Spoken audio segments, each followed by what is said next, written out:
Hello, good morning, everyone. So I'm Benjamin from Hax. So what we do is hardware.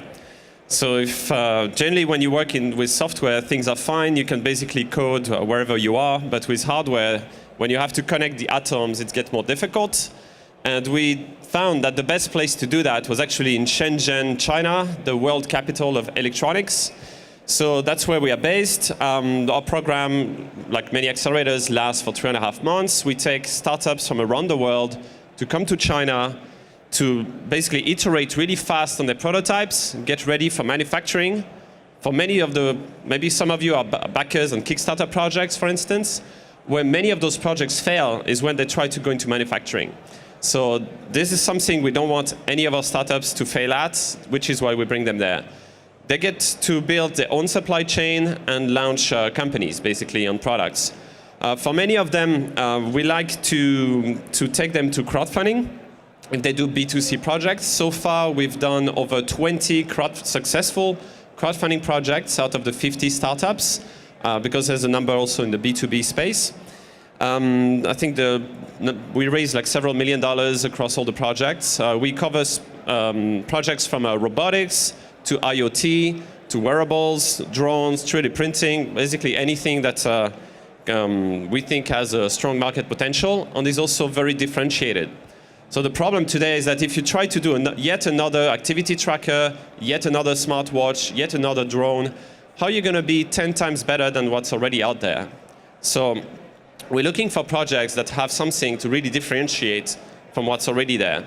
And so today, actually we have two of our startups who joined, and one of them was pitching yesterday, one in the smart home space from Sweden via US, and another one in the pet technology space from the US. So I'll like to ask them to join me, and maybe we can have a little chat. Okay, thanks guys. All right, so you guys making hardware. Niels, you want to start? What are you working on? Hi, so I'm Niels of Form, and we're making what we call a smart house sitter.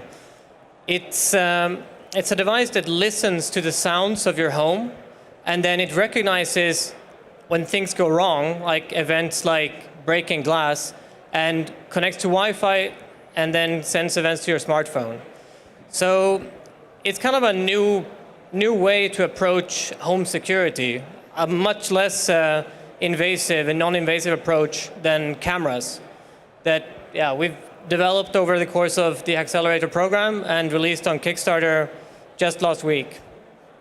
So you're live on Kickstarter. You passed $150,000, I think. Yeah. And so if you want to take a different look at home security, something that won't invade your privacy and leak videos of embarrassing videos of yourself to the web, this is one way to go. Right. Okay, so how about you guys? Petronics, what do you work on? I'm Dave, and this is Doom, and we're from Petronics. Basically, indoor cats don't get to hunt like they would if they were outdoors, and this can lead to common problems like hyperactivity, overeating, laziness. So what we do is we build a robotic mouse that can see and react to a cat and bring the hunting experience indoors for cats that can't get it. And going through Accelerator enabled us to, in basically 3 weeks, go from no industrial design to Kickstarter. And we wouldn't have been able to do it without being in China and learning about all of the rapid prototyping techniques there. So that's been a really crazy experience, and we've been live for a couple weeks and have $75,000 right now. So it sounds like you're making a toy for cats, but actually it's a little bit more complex than that. Can you tell us more about the technology inside? Right, so it sounds simple because it just sounds like a cat toy, but in order to make something with artificial intelligence that can actually react to a cat, you need not only innovative sensing, so we have 360-degree vision inside of the robot, plus an IMU that can detect when it's been caught, but we also are PhD students in artificial intelligence and robotics, so a lot goes into entertaining a cat, it turns out. Okay. Niels, can you tell more about what happened to, let's say, your project and your product during Accelerator?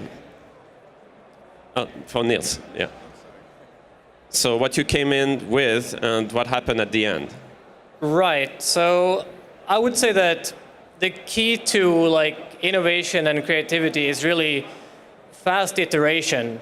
Like you build a prototype to kind of answer a question or a hypothesis you have, and in the course of prototyping, your product changes. So what we came to Accelerator with was perhaps looking a lot like what we have, but the functionality has changed completely, and a lot of that had to do with quickly being able to turn the prototypes. When we were based in the West, I would say that we were able to try something new every 2 weeks, and in China, the same amount of like new technology going into a prototype was about 3 or 4 days. And they work weekends too, right? So it's a maker's dream. Like you come there and they really turn things quickly for you, which speeds up our innovation.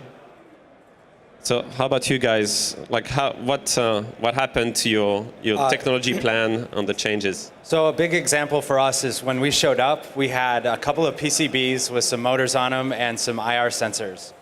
And when we left, we had a full-on robot with a vision system, a computer vision system. And part of the reason we were able to pull that off is the engineers who make optics, the engineers who make imagers are right in China. Not in China, they're in Shenzhen, right where we're based. And if we wanted to explore a new vision system, the engineer who designed the optics from the optics company would just come over to our office 24 hours later, say, this is what's possible, this is not what's possible, this is how much it's going to cost. And we made prototyping decisions that we never could have made from the United States. So it wasn't just manufacturing, we actually did prototyping in China and learned what we could and could not make for a given price, which was the most useful. So Niels, you used to work at Apple doing prototypes for 6 years, and then you started your own startup. So at Apple you had infinite resources, and now you're a startup and you have very finite resources. What was the benefit of being in China in addition to speed? Well, I mean, working at a startup and working at Apple, you work with completely different constraints, right? So you can almost always throw money at a problem to get it solved sooner, but with a startup you don't really have that possibility. So what you instead have to do is kind of leverage an ecosystem that has similar capabilities to that of a big corporation. And I think the best ecosystem like that in the world is in Shenzhen, like where most things are made. And that enables you as like even a very small and nimble, like just a few people can come into the same kind of factories where the big corporations make their stuff, and you can leverage their expertise to enable you to make better decisions about your product quickly.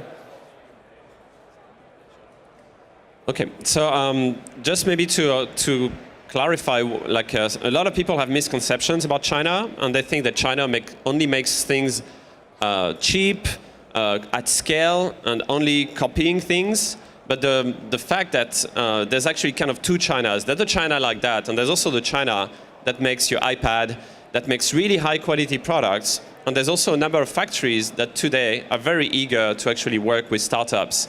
And that's why HAX started there in 2012, and things have been getting better and better since then.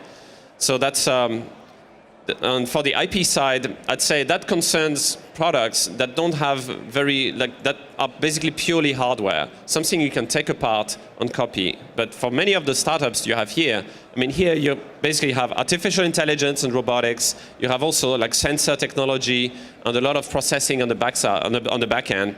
So all those are software-based IP that are much easier to defend against just hardware copy. So if you have any other questions around what we do at HAX, what we call lean hardware approach, so how can you do lean with hardware, please come to me. We had an article published a couple of days ago in TechCrunch, and we've been writing a series. We have 6 articles already. So please come to me. If you're interested, if you have a cat, if you have a friend who has a cat, if you haven't offered anything to your cat for Christmas for a while, this is the time. Go to Kickstarter, Petronics. This is probably the best Kickstarter video you will see this year. There's a song at the end. So please check Petronics and their product Mouser, or go to them. If you're interested in home security, you haven't heard about a Nest, or you want to have, let's say you're Airbnb host in particular, you have guests in your house, and you would like to have a way to know what's going on without invading on privacy. Please check Point on Kickstarter. Both of those projects are staff pick on Kickstarter. And I guess that's it. Thank you very much. Cheers.